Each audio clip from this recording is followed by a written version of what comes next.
Hello, everyone, and welcome to another episode of the Wired for Success podcast and live. So today we are talking about cultural differences that affect on parenting.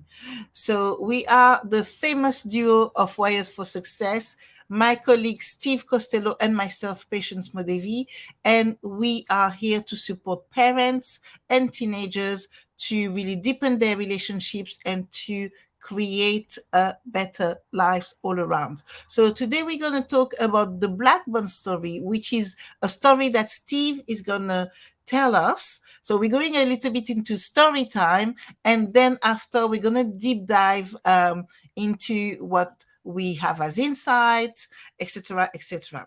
All right, then. So let's start. Why not? Hi, Patience. It's good to be here again. We missed last week and the week before. Well, we didn't, but we just weren't together, were we? So it's been chaos, but such is life. So Yes. cultural differences. I was thinking about this. I'm going to share the story in a minute where this kind of grew from.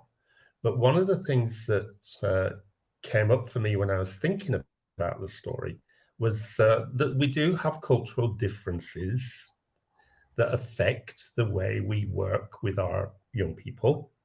For sure, we do, and that's okay. Nobody's criticizing any of that.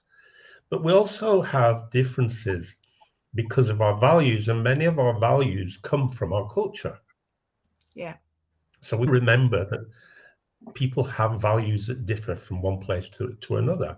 And we're nobody is in a position to say those values are actually wrong. If nobody's being hurt, then nobody has the right to say they're being wrong, that they're wrong. So we need to bear those things in mind when we're thinking about this. It can become quite tricky, and there's a lot of grey areas. So we need to be aware of them.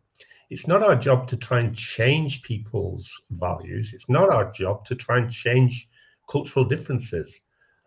Patience and I have a job, and our job is to make people aware of the things that young people need, that the things that young people need to think about and talk about and be aware of, and that we need to make people aware of the needs of young people as well.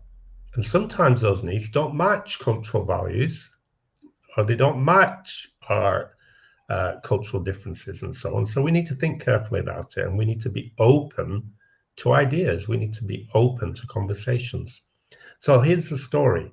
So I was in a pub one night enjoying a beer with a few friends. It wasn't it wasn't a weekend night. It was a quiet night, and there's an interesting point straight away because I was talking to a man who comes from a fairly strict Muslim community, but yet there he was, stood in the pub enjoying a beer, which is quite interesting.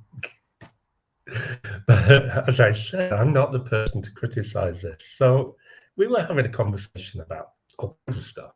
It was quite a good conversation until we got on to sons and daughters. So at that particular time, I had a daughter who was just about teen, and some other children as well, but they were younger. So I have a daughter who's just about teen. He's got a son and a daughter. The son is over 16, not 18, and the daughter is about 16. So that just gives you a little bit of context. And we're talking about our children. And he said to me that if his son found himself a white girlfriend and had sex with her, that would be okay. And I thought that was a bit of a strange thing to say, a little bit difficult. But he insisted. So I asked him a few questions about what made it okay. And he said, well, he's never going to be able to marry one of these girls, these white girls, because he will be married to somebody through an arranged marriage at some stage in the not too distant future. And I said, so in a sense, you're asking him to go out there and practice.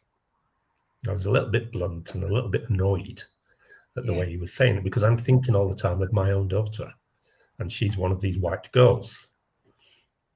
And he agreed. He actually agreed that what he was doing was enabling or allowing his son to go out there and practice. which I found particularly shocking. So I suggested to him that it wasn't the way to go. It was the wrong way to go forward. That it sends wrong messages to his son. That it sends wrong messages from his son to young women. And Yeah. so there's a whole bucket full of problems related to this. So we carried on the conversation, and it had become very difficult. I was finding it a very difficult conversation to have because I couldn't agree with this man's values. Then we got on to his daughter. Now, I expected something similar, like son's allowed to go out and sleep with young Yeah. women. So is daughter allowed to go out and sleep with young men? Absolutely not, Ah, was his response, which was quite interesting. Further to that, he told me that if he discovered that his daughter was seeing a white boy, that he would disown her, and in wow. effect, she would become homeless, which really was wow, and that was a very powerful um, thing to say to me, which made my challenge of his values ever stronger Yeah. because I couldn't see a way to agree with anything that he was saying. It was There were all kinds of implications about race, implications about putting one community up against another. We already had enough problems in our community because of that as it was, without things like this arising. So there was no possibility for his daughter to have a conversation with him about relationships. That was one thing that stood out. His daughter simply couldn't have that conversation. Even though his son was given a free rein to sleep with whoever he liked prior to his arranged marriage, there was still no option, no possibility, sorry, for his son to have the conversations with his dad about relationships, about love, about sex, about all of those things. He was kind of given the freedom to go out there and practice, but not to talk about how he felt in relation to those things. So I didn't get the kind of luxury to meet those two young people because it would have been interesting to find out how they were feeling about Mm, this whole situation. However, do have a close female friend who was a little bit older than this man's daughter, and she told me how she felt in that community. And one of the things that she talked about quite openly was, I found somebody I'm in love with, but I'm not allowed to be in love with him because I'm going to be marrying somebody else that my parents had chosen. So that was difficult for her. So my gut feeling as Steve, not as any particular culture, was go talk to mum and dad about it. Tell them how you feel. Tell them about the fact that you're in love with somebody. And she said, I can't because they will just forbid it. So she couldn't share her feelings about how she felt. She didn't have somebody to talk to. She did have somebody. She had me and my own partner who she could talk to about this, and she did quite frequently. But it didn't fix her feelings because she couldn't actually talk to her own parents about it. So that was difficult for her. So these are a whole can, as I like to put it, this is a whole can of worms. It's very complicated. definitely, definitely. And not only is complicated, but also there's so many um v- we could venture in so many ways with this story you've just shared, because there's not only the cultural aspect, there's the aspect of the woman and the man, the difference between a girl and the difference between a man, a boy, a man. A boy who is becoming a man is not able to have the education that he should be having. So we are in a society where a lot of things are happening. People are being upset because certain people have certain behaviors. How can you not have these behaviors coming to the society when some people are not taking the responsibility of educating their children. And when we say, and when I'm saying educating children here, is we have a responsibility, whoever we are as parents, to educate um our children, our teenagers, with values that are not going to only serve them, but are going to serve everybody as a domino effect.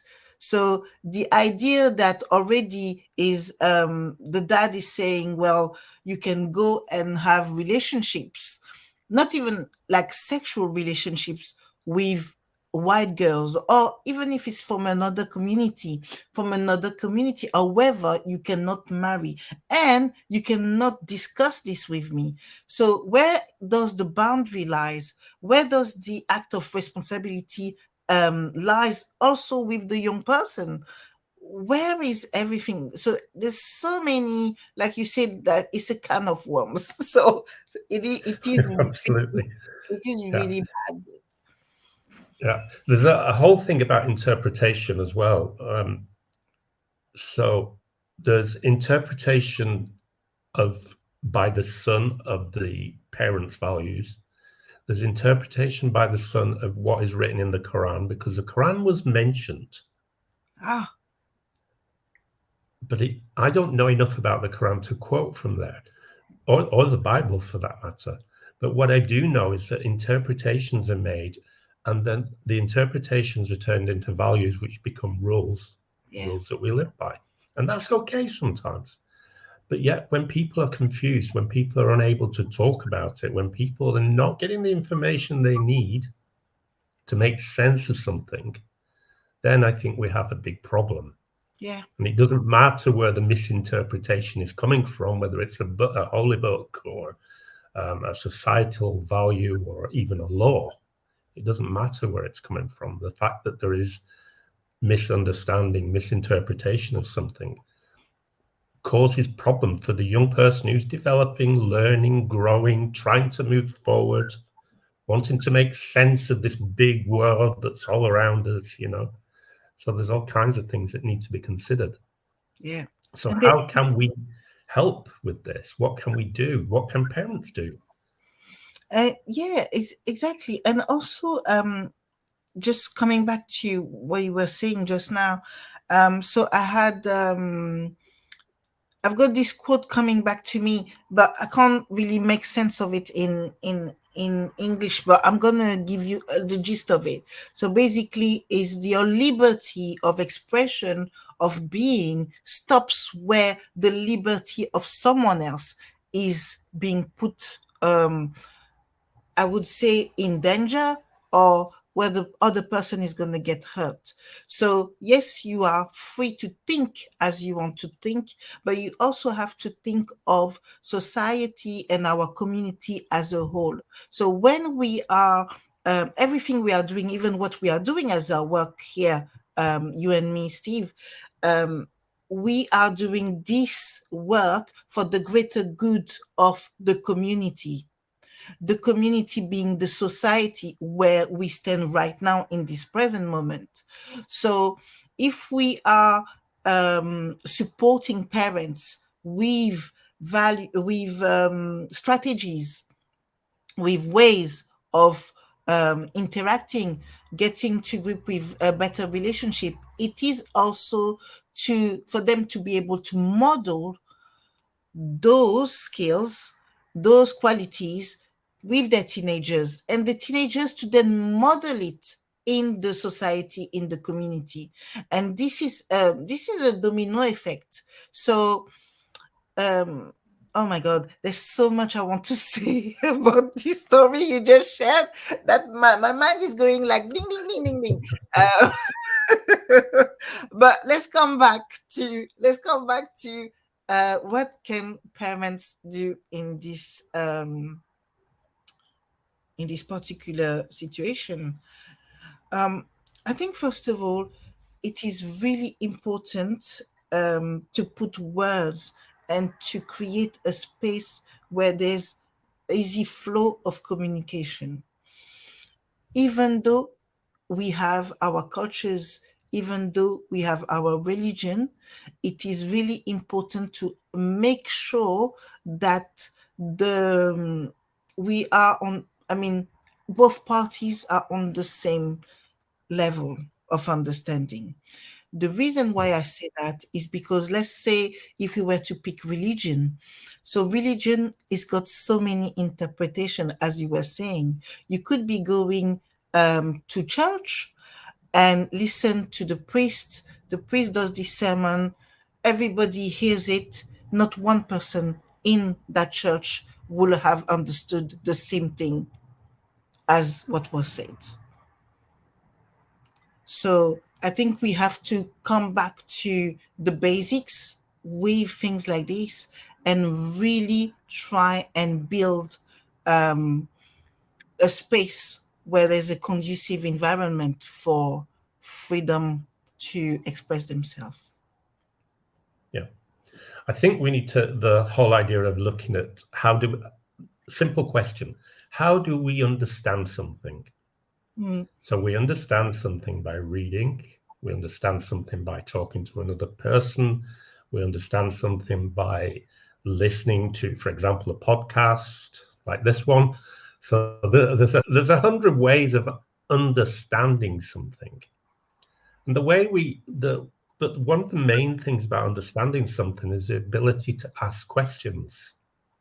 We need to be able to ask questions because if we can't ask questions, how can we ever be expected to understand? How can we ever be expected to function properly in society yeah. if we're not allowed or enabled to ask questions?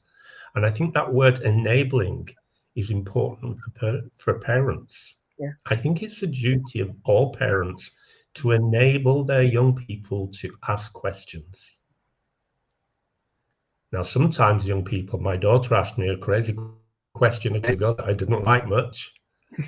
I've got to be honest, it was a challenger, but she asked the question and I answered honestly because she Yes. felt that she and that's another important point that we've got to consider. Young people have to feel that they can ask the difficult questions. It's okay to ask a question. It's a lot for parents to let go of, perhaps, Mm, to enable their young people to ask these tough questions. It might even be embarrassing sometimes. mm. So we need to think very carefully about how can we do that? What sort of things can we do to enable our children, our young people to ask those questions? Yes. And Patience. yeah, and I think also like we need to develop I think as parent is important to have that space where young people can come and ask you question, and it's also important that you are able to do a lot of active listening and to really listen to what your child is trying to convey as a message through their questioning. So yes, they ask the questions, but are you willing to listen? Are you willing to engage? That's another part. So, how can you create? Steve just said it really perfectly. Like, how do you let go of um, your own expectation or your own beliefs, so that you can be a little bit more open to what your children are coming um, towards you with. Yeah. I've got a feeling we're going to be coming back to these questions. Yes, We're not yes, going to cover them all today, and we're going to have to keep repeating them and reassessing them. And yeah, that is something as parents we should be doing. We should be reassessing our values, reassessing our ideas and our beliefs and so on. It's a good exercise. It's very positive. It keeps you moving forward. It keeps you learning. And exactly. personally, I find that really exciting. Exactly, and it's the real. Actually, it's the nature of life. If you look at the seasons keep coming back. So this is the way you do. So yes, you shed a little bit of things, then there's kind of like this hibernation, then there's kind of like this renewal and new things are coming in. It's an evolution. And I think as we evolve, we also need to understand that our teenagers are also evolving, and therefore the questions they're going to come up with are not going to be the easiest one, like Steve was just saying with his daughter. But I really think this is really important story. So why don't we come back on the same story in our next episode, so we can go a little bit more deeper with, in each stage, what should you be doing? So in the stage of listening, what should you be doing? In the stage of creating the space for the question, what you should be doing? Would that be of help? I think it, Personally, I think it would. yeah, I think it would as Absolutely. well. I think it would. So, thank you everybody for listening to today's show, and we have all the details of the episode in the description. You can get in touch with us, with Steve, with myself. You can follow us, and if you have any questions, do not hesitate to put it in the comments. We will come back to you, or even to send us DMs or leave message on the Facebook page, and we will come back to you. Thank you so much for listening for today, and we see you next week. Thank you, everybody. See you later.